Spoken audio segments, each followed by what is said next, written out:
¿Qué tal? ¿Cómo están? Estamos en esta maravillosa serie Reinicio y espero de todo corazón que hoy tengan muchas ganas de trabajar. Yo espero que todos tengan sus bosquejos. Voy a pedir a mis amigos que están en alguna plataforma, bajen el bosquejo digital porque es un día en que vamos a estar trabajando. Es decir, si no participas activamente no le vas a sacar todo el jugo del mensaje pastoral de este día. Así que, es más, voy a dejar un tiempo también para que cada uno trabaje. Es un trabajo personal. Si tienes tu pluma, si tienes tu bolígrafo o si tienes también tu aplicación, sería fantástico. Cualquier herramienta, porque vamos a trabajar sobre un gran tema. Este mensaje estoy seguro que nos va a ser de muchísima bendición. Vamos a hablar sobre inteligencia emocional y he titulado el mensaje de este día Mirando hacia atrás para poder avanzar. Mirando hacia atrás para poder avanzar. Y quiero que vayamos juntos a ver una porción maravillosa de la Escritura. Es el Salmo 139, versículos 23 y 24. Observen lo que dice la palabra del Señor en esta gran porción. Dice: examíname, oh Dios, y sondea mi corazón, ponme a prueba y sondea mis pensamientos. Fíjate si voy por mal camino y guíame por el camino eterno. Así que voy a pedir que todos abramos nuestra mente y nuestro corazón para lo que Dios va a hablar el día de hoy. Hoy vamos a hablar sobre habilidades, 3 de ellas que son muy necesarias en las relaciones interpersonales y que voy a tener que abrir su corazón en esta hora y decir: nuestros papás no hicieron un gran trabajo. A lo mejor hay excepciones, ¿verdad? Pero nuestros papás a menudo no hicieron un gran trabajo para ayudarnos a desarrollar estas habilidades que son claves para las relaciones interpersonales. Así que vamos a hacer un poquito de esfuerzo para recordar un poco acerca de las maneras en que nuestros padres enfrentaron este tipo de habilidades, que en realidad en algunos de ellos se convirtieron en debilidades y que nosotros aprendimos y aprendimos mal, y hoy en día en nuestra vida adulta ha sido muy complicado relacionarnos correctamente con los demás porque no hemos desarrollado estas habilidades. Pero ¿qué creen? Hay esperanza y el mensaje de hoy habla acerca de ello. Yo creo que Dios lo dejó muy claro. Tenemos que mirar hacia atrás para poder avanzar. Escuchen esto: tenemos que mirar hacia atrás para poder avanzar. Vamos nuevamente a este gran pasaje que ha sido clave en esta serie, que es Romanos capítulo 12, versículos 1 y 2. Y vamos a descubrir cómo el mismo autor dice: tenemos que enfocarnos en lo que ha sucedido en el pasado para poder enfocarnos en lo que va a suceder en el futuro. Entonces vamos a Romanos capítulo 12 y vamos a leer los versículos 1 y 2. Ustedes pueden seguir ahí en sus Biblias o también aquí en la pantalla. Dice: por lo tanto, hermanos, tomando en cuenta la misericordia de Dios, ruego que cada uno de ustedes en adoración espiritual ofrezca su cuerpo como sacrificio vivo, santo y agradable a Dios. No se amolden al mundo actual, sino sean transformados mediante la renovación de su mente. Así podrán comprobar cómo es la voluntad de Dios, buena, agradable y perfecta. Y bueno, tengo una gran pregunta, ¿verdad? Que quizá te estás haciendo. ¿Cómo que mirar hacia atrás? Cuando aquí mismo nos han enseñado que olvidando lo que queda atrás, me extiendo a lo que está delante. No voy a estar pensando en el pasado, porque el pasado me puede llenar de soberbia o me puede llenar de dolor, etcétera, etcétera. Pero cuando voy a la Escritura una y otra vez, veo que el pasado sí juega un papel muy importante en nuestra vida. Y aquí lo importante no es que vivamos en el pasado. Este no es un mensaje de que vamos a quedarnos en el pasado, de ninguna manera. Pero sí tenemos que observar el pasado. Ya lo dijimos, eres resultado de tu pasado, pero no necesariamente tienes que ser esclavo de él. Y lo vuelvo a repetir: eres resultado de tu pasado. Todas las decisiones, buenas o malas, que tomaste, todas las personas que de alguna manera influyeron en la persona que hoy eres, eso no lo puedes negar. No hay nada que puedas cambiar al respecto. Sí puedes cambiar tu presente y puedes tener un futuro lleno de esperanza. En mi caso, eso lo hice hace muchos años. Yo empecé a descubrir, por las cosas que viví como niño, como joven, como adolescente, que algunas cosas en mi casa no estaban funcionando muy bien. Sencillamente tuve que darme cuenta de que si iba a repetir los mismos patrones, las mismas inhabilidades. Es decir, mis padres, llenos de amor, llenos de misericordia, ¿verdad? Porque no es un punto de que vamos a hablar mal de los papás. No, de ninguna manera. Este no es el propósito. El propósito es descubrir que la tarea de ellos ellos, y creo que hicieron su mejor papel porque yo soy papá e intenté hacer mi mejor papel, a menudo fue fallido. Sencillamente no nos enseñaron a enfrentar algunas cosas claves en la vida. Así que tuve que darme la tarea de pensar en la historia de mi propia infancia. Y entendí que comencé a tener en mis primeros años de casados algunas cosas, algunos patrones que yo estaba repitiendo de mi propia casa. Y yo dije, wow, la palabra de Dios influyó en mi vida. Me topé con este gran pasaje donde dice: examíname, oh Dios, sondea mi corazón, sencillamente porque vi que si hay un impacto de la familia en mi vida personal hoy, y no solamente en mi familia, sino el impacto de generaciones pasadas. Algunos recordarán que prediqué una serie de mensajes que titulé ya hace muchos años La herencia del engaño, y aquí lo que hicimos fue hacer un análisis de los patriarcas. Sí, escuchen esto, los patriarcas, los grandes hombres de Dios del Antiguo Testamento tenían una herencia de engaño. Todos mintieron. Mintió Abraham, mintió Isaac, mintió Jacob, todo el mundo mintió. Y entonces yo me quedé pensando, caray, entonces resulta que muchas de estas fallas generacionales no quiero que aparezcan en la vida de mis hijos, mucho menos quiero que aparezcan en la vida de mis nietos. Entonces este trabajo que voy a compartir con ustedes fue lo que yo tuve que hacer a lo largo de los años, y ahora espero que sea de mucha bendición para tu vida. Finalmente, y por mucho tiempo, yo le estuve pidiendo a Dios sabiduría, porque su palabra dice ahí en Santiago 1:5 que si alguno tiene falta de sabiduría, se la pida a Dios, el cual es generoso y nos las va a dar en abundancia. Así que es importante, Dios lo dejó claro, tenemos que mirar hacia atrás para poder avanzar. ¿Qué quiso decir Pablo cuando escribió: no se amolden al mundo actual? Cuando Pablo habla del mundo, habla de la cultura, habla de los valores, habla de las creencias, habla de la manera como hoy el mundo ve la vida, y que a menudo está a través de las redes sociales, a través de los comerciales, a través de los programas, a través de la televisión, a través de la música. Ojo, muchachos, porque a través de la música encontramos una y otra vez los valores del mundo, los estamos recibiendo. Pero quizá no nos hemos detenido a observar que esta misma frase tiene que ver con nuestra familia de origen, porque lo que pensamos, la manera en que reaccionamos y respondemos tiene que ver con lo que aprendimos en casa, queridos. Allí fuimos programados para responder al miedo, a la aprensión, al ridículo, al bullying, a la preocupación. Ahí nos entrenaron y tuvimos un posgrado. Yo diría, somos doctorados en eso. Lo sabemos hacer y lo hemos hecho muy bien. Ahora, cuando vas a Romanos capítulo 12, aquí hay dos mandamientos. Número 1, ofrezcan sus cuerpos en sacrificio vivo, pero también dice que tenemos que transformar nuestra manera de pensar. Ahora, ¿por qué mirar atrás?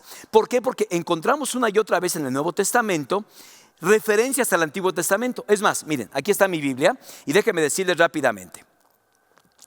De esta parte aquí, de Mateo, desde Mateo, todo esto es el Nuevo Testamento, todo esto es el Antiguo Testamento.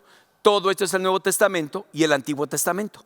Si solamente tuviésemos el Nuevo Testamento, habría muchas cosas que no tendrían sentido para nosotros. Los sacrificios, la ley, los 10 mandamientos, la fidelidad de Dios, la historia del pueblo hebreo, cómo Jesús llega como resultado de una promesa hecha en Génesis 3:15. Si captamos esto, o sea, siempre hay una relación de la historia, del pasado, con lo que hoy estamos viviendo.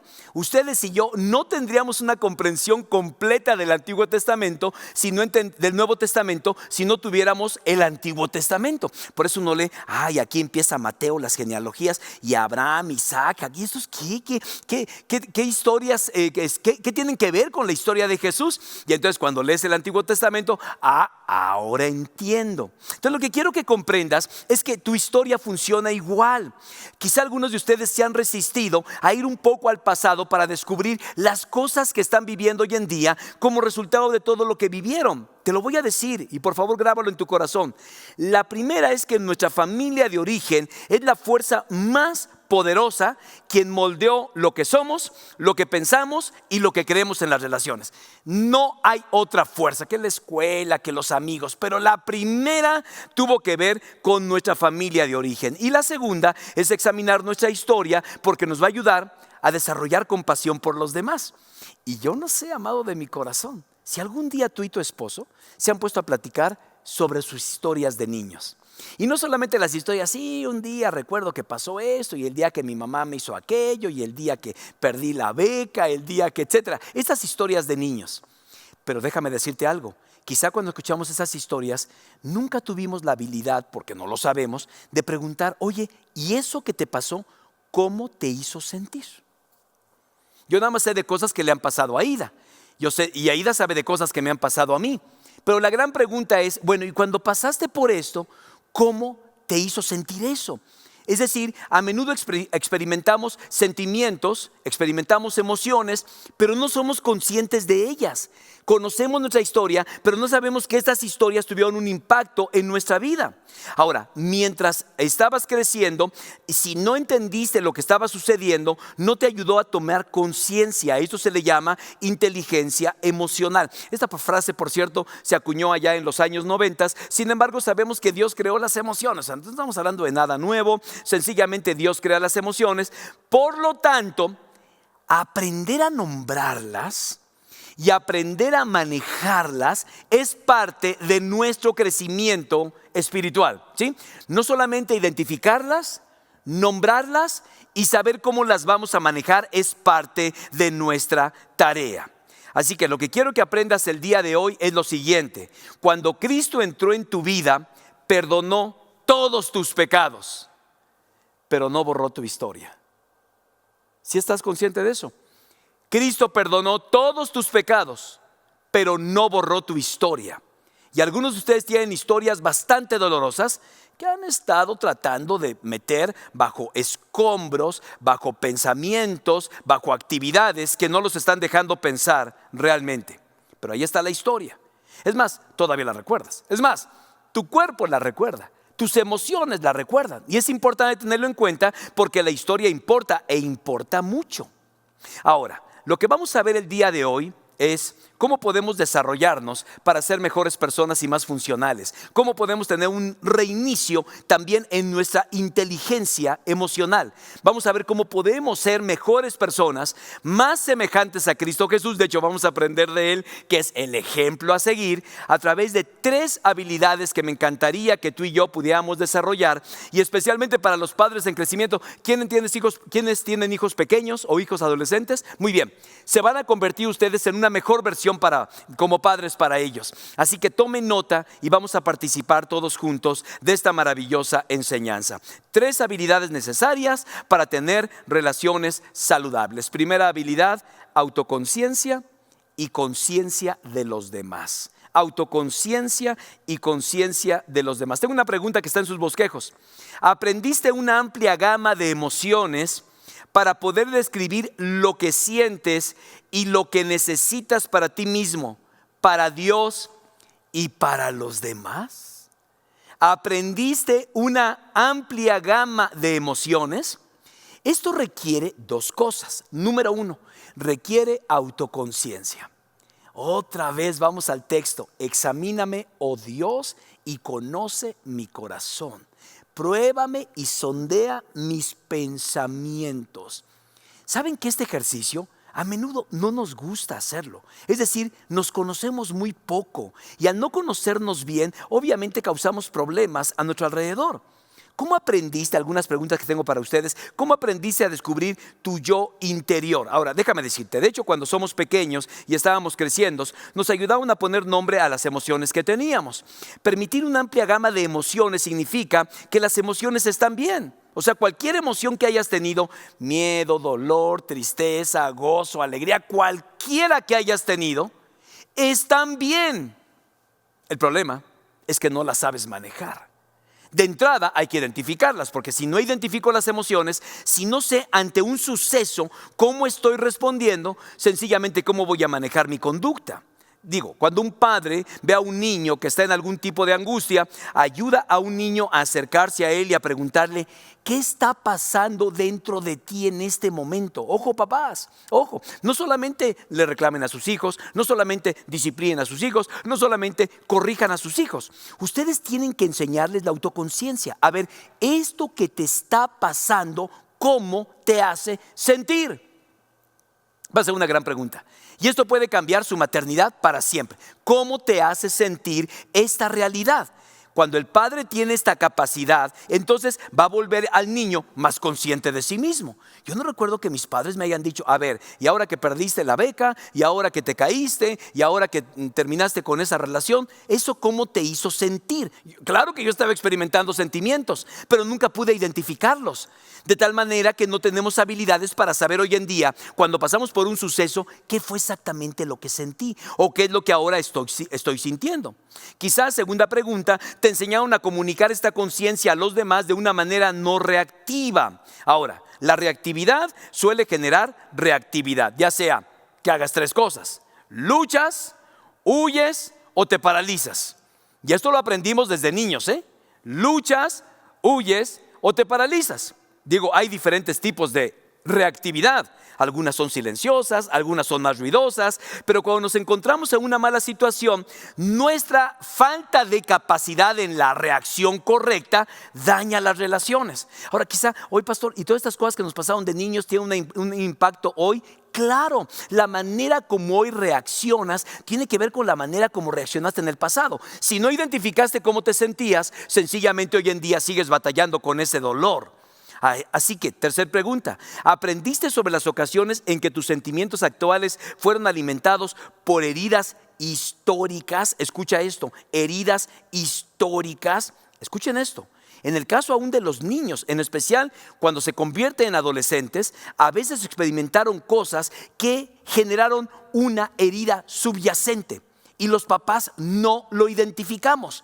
Y ese niño lucha con los sentimientos, no sabe ni siquiera identificar por qué hay veces que quiere matar a todos, hay veces que se quiere abrazar a todos. ¿Por qué tengo esta serie de reacciones en mi vida?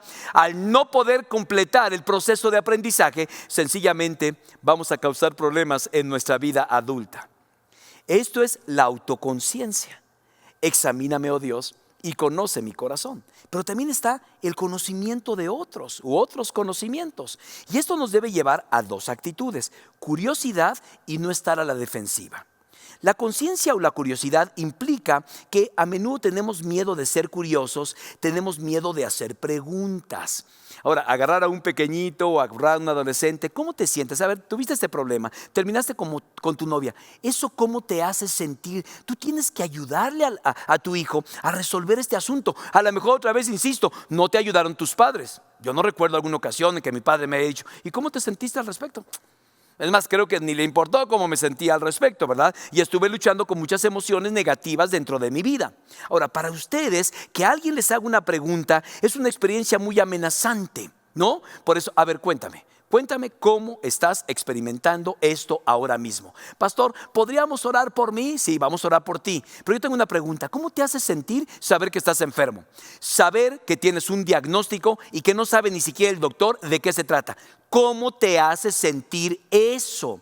Eso no lo aprendimos, eso no nos lo enseñaron, pero es saludable hacerlo. Y vamos a ver por qué. Dentro de los 58 unos a otros de la Biblia, ¿se acuerdan que hablamos ayer, la semana pasada? Uno se llama la atención: anímense unos a otros. Es un mandamiento, pero ¿cómo llevarlo a cabo si vemos a una persona desanimada y no sabemos por qué está desanimada? Entonces tengo una pregunta: ¿aprendiste a ponerte en el lugar de otra persona? Es decir, ¿te enseñaron? Porque a menudo esto nos pasa, más bien carecemos en las relaciones matrimoniales, que no nos ponemos en los zapatos del cónyuge. Sencillamente estamos viéndolo a través de nuestra perspectiva, de nuestra óptica, y se nos hace que es inmaduro, y se nos hace que está mal, y se nos hace que no ha madurado, se nos hace tantas preguntas porque no hemos hecho este paso de ponernos en sus zapatos. Es más, vernos a través de los ojos de ellos. Eso no te lo enseñaron. Seguro, a lo mejor algunos de ustedes sí, pero a la mayoría de nosotros no nos enseñaron cómo ponernos los zapatos de otras personas. ¿Te enseñaron a reflexionar sobre su perspectiva? ¿Cómo ve la vida? Cuando miro lo que hizo Jesús, fue en el día más estresante de su vida, puedo descubrir cómo hizo Él para tratar uno de los días más terribles de su vida. Vamos rápidamente a ver algunas de las cosas que aparecen poderosamente en esta porción. Él dijo: mi alma está destrozada de tanta tristeza hasta el punto de la muerte. Quédense aquí y velen conmigo. ¿Qué fue lo que hizo Jesús en medio de este terrible problema? Él estuvo buscando la dirección de Dios y lo vamos a ver en un ratito más. Pero déjame rápidamente darte una meta de crecimiento. ¿Sí? Si no sabes cómo expresar cómo te sientes en circunstancias diferentes de la vida, hoy quiero darte un recurso muy valioso. Se llaman palabras del alma. Repítanlo conmigo. Palabras del alma. Vamos a repetir estas palabras y quiero que por favor las tengan presentes en todo este mensaje, porque vamos a acudir a ellas en un ratito. Escuchen las palabras del alma: ansioso, inquieto, preocupado, asustado, hipervigilante, agobiado, conmocionado, traumatizado, afligido, enojado, irritado, abandonado, desconcertado, indeseado, triste, deprimido, traicionado, engañado, incomprendido, avergonzado, incómodo, invisible, olvidado, sin importancia, despreciado, avergonzado, confundido, exhausto y defraudado. Estas palabras del alma te van a ayudar mucho cuando estés enfrentando un momento difícil, saber cómo te sientes. Para saber cómo manejar cómo te sientes. Porque si nada más dices: es que no sé ni cómo me siento, no sé, estoy enojado, estoy triste, pero la verdad no sé, es esa mezcla de cosas. Cuando no sabes cómo hacerlo, no vas a saber cómo actuar, cómo accionar a lo largo de tu vida. Vamos a ver rápidamente la segunda habilidad.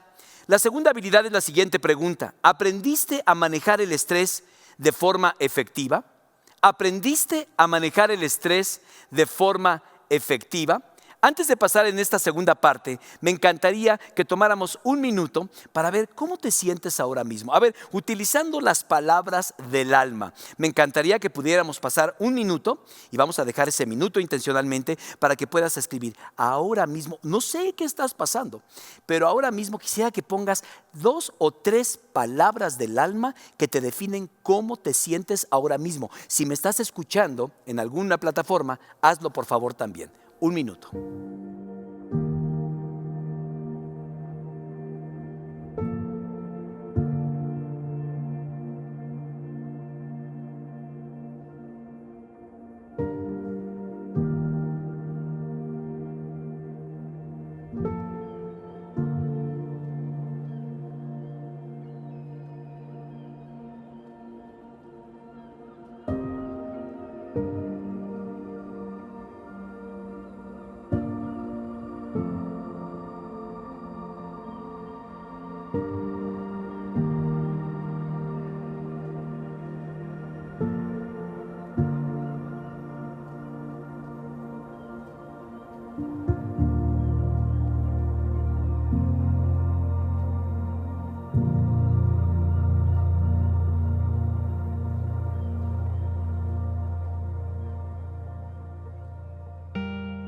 Vamos a la segunda. La habilidad para manejar el estrés. Voy a ponerme un poco más personal y voy a hacer algunas preguntas. A ver, ¿cómo manejaba tu papá el estrés?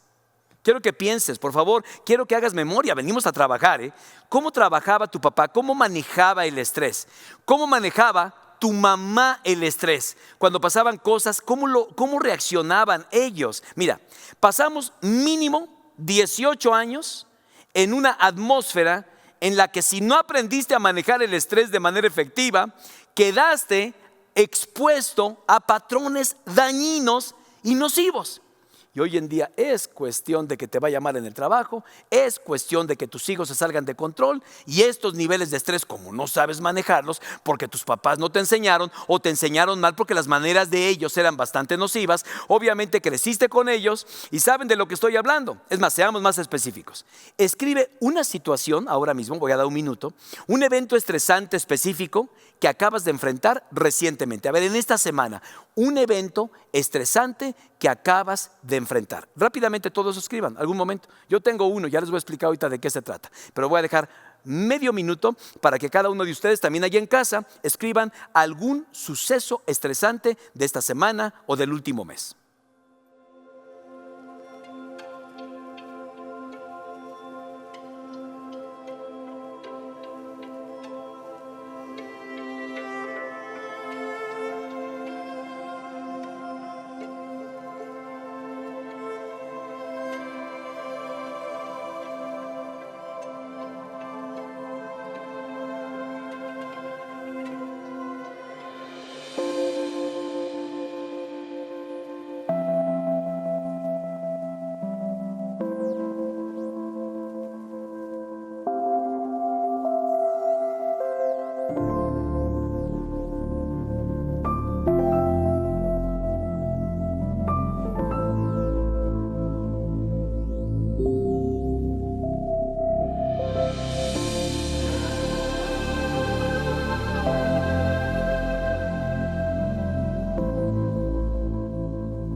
Ahora lo que quiero es que uses las palabras del alma. ¿Cómo te hicieron sentir ese suceso? ¿Qué emociones evocó ese suceso? Así que rápidamente, 30 segundos, regresamos y quiero que anotes, basado en la situación que viviste, cómo te sentiste. Empieza a identificarlo. Medio minuto.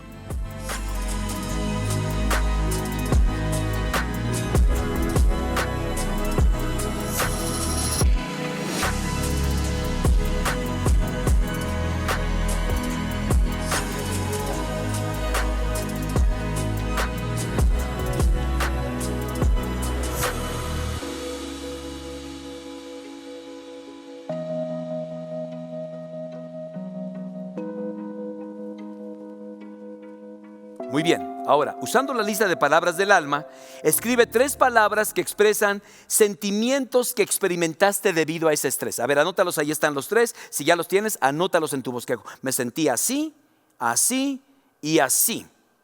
Ahora, vamos a una pregunta más.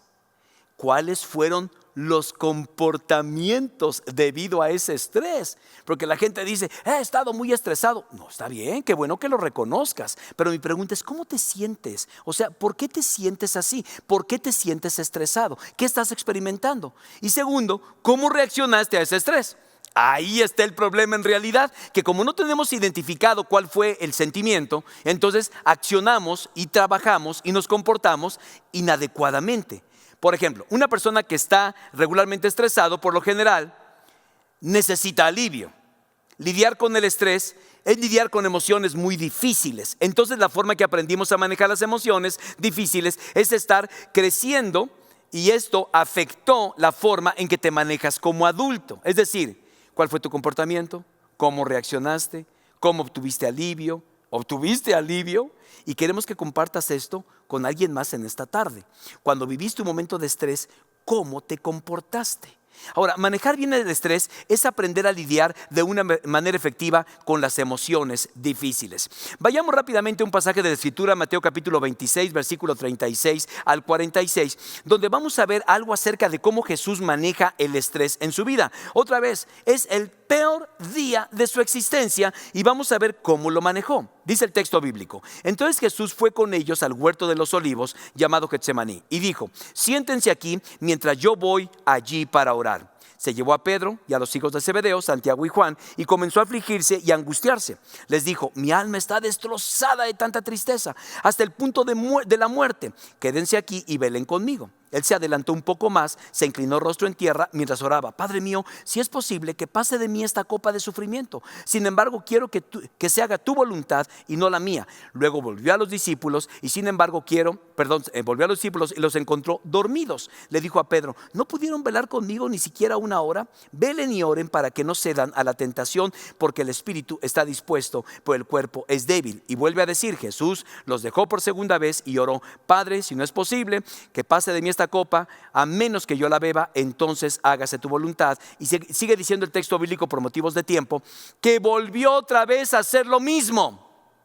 Veamos la manera maravillosa como Jesús trató el estrés en el peor día de su vida. Número 1, lo primero que hizo fue que inició una conversación de sí mismo con Pedro, Santiago y Juan. Escuchen esto, se conectó con otras personas. Mi pregunta es, cuando tienes estrés, ¿eres de los que te aíslas? ¿Eres de los que no vienes a la iglesia? ¿Eres de los que te metes en tu recámara? Vamos a ver qué fue lo que hizo Jesús. Jesús estaba experimentando un dolor extraordinario. Sin embargo, ¿qué fue lo que hizo? Se conectó con otras personas y se conectó con personas cercanas. Es más, ni siquiera tomó a los 12. Si entiendo bien la Biblia, solamente tomó a 3. Ahora, es difícil iniciar una conversación, especialmente una conversación vulnerable en la que estoy mostrando mi propia debilidad.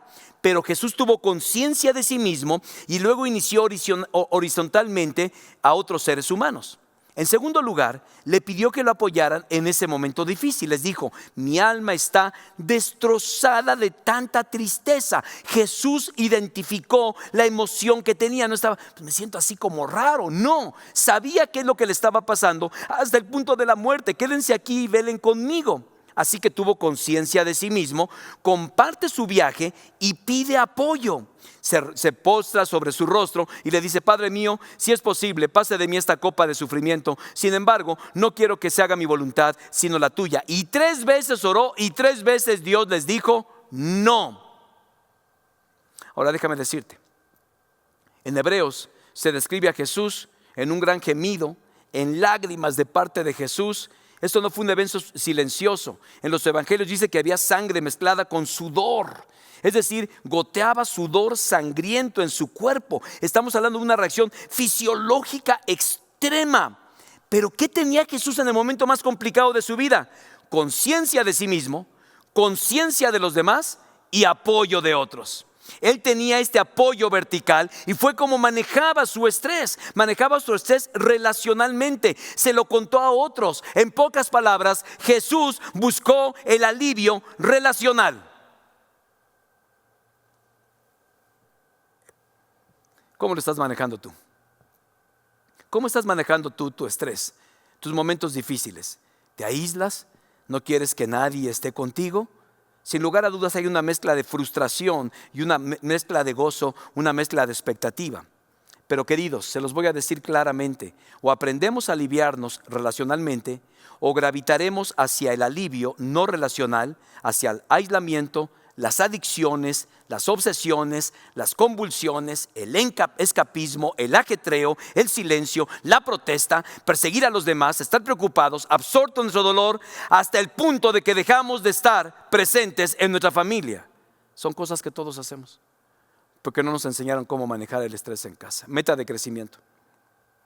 Quiero que conozcas tu respuesta al estrés. Quiero que lo confieses con alguien. Quiero que pidas ayuda. Es más, nosotros tenemos el Centro de Cuidado de la Familia, tenemos consejeros del Ministerio Pastoral, tenemos tiempos de oración. Acuérdense que hoy estamos acabando la reunión, tiempos de oración. Ve y confiésalo. Reconoce que las respuestas del estrés que has tenido con tus amigos, con tu cónyuge, con tu familia, invítalos a compartir sus sentimientos. A lo mejor ellos han tenido estrés. Ayúdales a identificar cómo se sienten. Comparte con ellos la lista de las palabras del alma. Ahora, creo que todos necesitamos algunas formas de manejar nuestro estrés que no sea relacional. Es decir, no, pastor, yo me meto con Dios. La gente me ha dicho, ¿no? Pongo alabanzas y me pongo a orar. Bien, bien por ti, qué bueno. Pero Jesús no hizo esto. No puso alabanzas, Él se puso a orar, pero buscó relacionarse con otros. Mi pregunta es, ¿cómo te va en esta área? ¿Batallas para compartir porque no te enseñaron? ¿Eres de los que dicen, ¿qué le voy a andar compartiendo mi vida a otros? Pastor, luego me sale un chismoso y vaya a decir de mí. Tenemos tantos pretextos tan bizarros y tan terribles que sencillamente no nos permiten manejarnos adecuadamente. Yo quiero invitarte a que lo hagas, a que esta oración vayas con Dios y le digas, te necesito con todo mi ser. Y rápidamente quiero hablar de la tercera habilidad. ¿Aprendiste a reconocer las rupturas y a repararlas? ¿Por qué? Porque en esta vida vas a tener muchas rupturas relacionales. Amigos, matrimonios, hijos, trabajo, compañeros, iglesia, hermanos de la iglesia. ¿Cuántos de ustedes vieron rupturas en su familia mientras crecían? Que el tío, que la prima, que este aquí, que ya se murió aquel, etcétera. Yo creo que todos. ¿Cuántos de ustedes vieron reparaciones? Levanten la mano si vieran reparaciones. O sea, vieron una ruptura y vieron cómo se reconciliaron. Ok, sí, claro, mucho menos, por supuesto, querido. Ahora, ¿cómo se supone que tengamos relaciones adultas y sepamos cómo reparar las relaciones si nunca aprendimos a reparar relaciones? Es decir, hay rupturas grandes y pequeñas. Y por supuesto que las rupturas grandes pueden ser mucho más profundas y se necesitará mucho de más tiempo para sanar una ruptura profunda. Pero la pregunta es, ¿en verdad te das cuenta de cuánto una relación ha sufrido? ¿Puedes darte cuenta de cuando una persona está molesta por una relación rota? Estas son habilidades muy importantes. Tengo algunas preguntas rápidamente. ¿Te das cuenta cuando una relación ha sufrido daños? Yo fui entrenado para eso. Entonces yo puedo ver a una pareja, las cosas no están bien, esa familia, las cosas no están bien. Pero mi pregunta, ¿tú has podido reconocerlo? ¿Puedes disculparte si es necesario y hacerte responsable de tu parte en algún conflicto que tuviste? Es decir, tienes conflictos y vas sin problema, pides perdón y arreglas las cosas inmediatamente, o te escondes y huyes del problema y sencillamente pones ley del hielo. Eso lo aprendiste en tu casa. Lo aprendiste en tu casa. A lo mejor tus padres te trataban así. A lo mejor alguno de tus padres te decían, te largas ahorita a tu dormitorio y no quiero saber de ti. Y aprendiste que cuando has fallado tienes que aislarte y tienes que estar solo y tienes que pagar las consecuencias. Y hoy en día de adulto lo sigues haciendo, pero no está funcionando. ¿Puedes iniciar una conversación para restablecer la paz y el entendimiento? Yo creo que el Evangelio es la mejor expresión de una ruptura y de una separación. Dios es muy claro. Dios siempre inicia la conversación. Dios te dice esta mañana, hay un problema, el pecado está bloqueando una relación cercana entre tú y yo. Yo soy Dios y soy 3 veces santo. El pecado no mora en mi presencia. Ahora, yo te creé originalmente sin pecado, pero la humanidad dio un paso en la dirección equivocada y el pecado comenzó a meterse en el mundo y el pecado tomó el control. Y Dios te sigue diciendo, te mantengo a distancia porque mi santidad no me permite tener una relación cercana contigo hasta que este problema sea resuelto. Entonces, yo resolví ese problema. La segunda persona de la Trinidad, mi Hijo amado Cristo Jesús, va a ir a la cruz, va a morir en ella y va a pagar por todos tus pecados y los de toda la humanidad. Amo tanto al mundo que yo doy la solución para que podamos resarcir el daño de esta ruptura. Y ahora, el que está en Cristo es una nueva creación. Él es el experto en resarcir rupturas en nuestra vida. Bueno, quizá muchas personas digan, bueno, yo creo que es una manera como muy estrecha de pensar en los cristianos, ¿no? Que solamente en Jesús podemos ser salvos. Solamente déjame decirte que el regalo de Jesús es amplio y maravilloso. Y Él quiere enseñarte, así como Él resolvió la separación y la ruptura más grande entre Dios y entre Él y la humanidad, tú también hagas lo mismo. Quizá eres el resultado de un hogar dañado. Experimentaste una ruptura. Tus padres nunca se reconciliaron. Es decir, nunca aprendiste cómo reconciliar o cómo resarcir o reparar las cosas rotas. ¿Qué va a pasar? Que cuando hay una ruptura, y de una vez te lo voy a decir, si las vas a enfrentar, no vas a saber cómo hacerlo. Por eso es importante que tú y yo vayamos delante de Dios y te quiero dar un último objetivo de crecimiento. ¿Quieres en realidad tener una gran sesión de bendición con los miembros de tu familia? Y estoy seguro que esto va a detonar mucho crecimiento. Ok, para esta tarde o en la semana, quiero que les preguntes a los miembros de tu familia las siguientes preguntas. ¿Qué es lo que te gustaría ver cambiado en mí? Y esta pregunta no es para cobardes, esta pregunta es para valientes. ¿Qué te gustaría, esposa mía? ¿Qué te gustaría, esposo? ¿Qué te gustaría, hijo? ¿Qué te gustaría, papá, ver cambiado en mí? Esto es conciencia. Quiero que lo vayas pensando. Quiero que vayas pensando ahora mismo en los miembros de tu familia. ¿Qué cambios te gustaría ver en ellos? Porque sé que algunos no han identificado sus sentimientos y sus comportamientos. Son complicados, son difíciles, se la pasan tomando porque sencillamente no tienen cómo explicar cómo se siente el abandono cuando yo era niño. Y ahí siguen. Y todas estas cosas nocivas les están afectando en su salud hoy en día. pero ¿pudieras tener la habilidad de poder enfrentarlo? ¿Hay algo entre nosotros, segunda pregunta, que necesite reparación? Pregúntalo abiertamente. Escucha, no debatas, discúlpate lo que tienes que hacer, porque la gente salió dañada por algún comportamiento extraño tuyo, y deja que el Señor haga su obra. Él es experto en reconstruir puentes que nos permitan tener mejores relaciones. Para terminar, creo que todos podemos decir que graduamos con un doctorado en infancia, y no podemos negar que muchas de las cosas que pasaron en el núcleo familiar nos hicieron ser lo que hoy somos. Pero tú y yo podemos ir delante de Dios, que es el Dios de las nuevas oportunidades, que te ayuda a tener conciencia de ti mismo. ¿Por qué? Porque el Espíritu Santo que mora en nosotros nos dirá la verdad acerca de nosotros. Por eso podemos decirle: examíname, oh Dios, y conoce mi corazón. Pero también nos puede ayudar a enfrentar los momentos de estrés en la vida, de la manera como Jesús lo hizo. ¿Cómo lo hizo? Se conectó con personas que amaba, llevó esa relación delante de Dios, y Dios lo ayudó y lo sostuvo en el momento más difícil. Luego dijo: vamos, se acerca el que me entrega. Enfrentó la cruz después de haber pasado terribles puntos de estrés. Y finalmente, Él es el único que te va a ayudar no solamente a reparar lo roto de tu vida, sino a ayudarte a construir, a reparar la vida de personas que amas maravillosamente, y que Dios quiere usarte como un reparador de muros. Este es un buen tiempo para que oremos y vayamos delante del Señor. Pero antes vamos a entonar una canción juntos y luego regresamos para hacer una oración de compromiso delante de Él. Cantemos con gozo al Señor.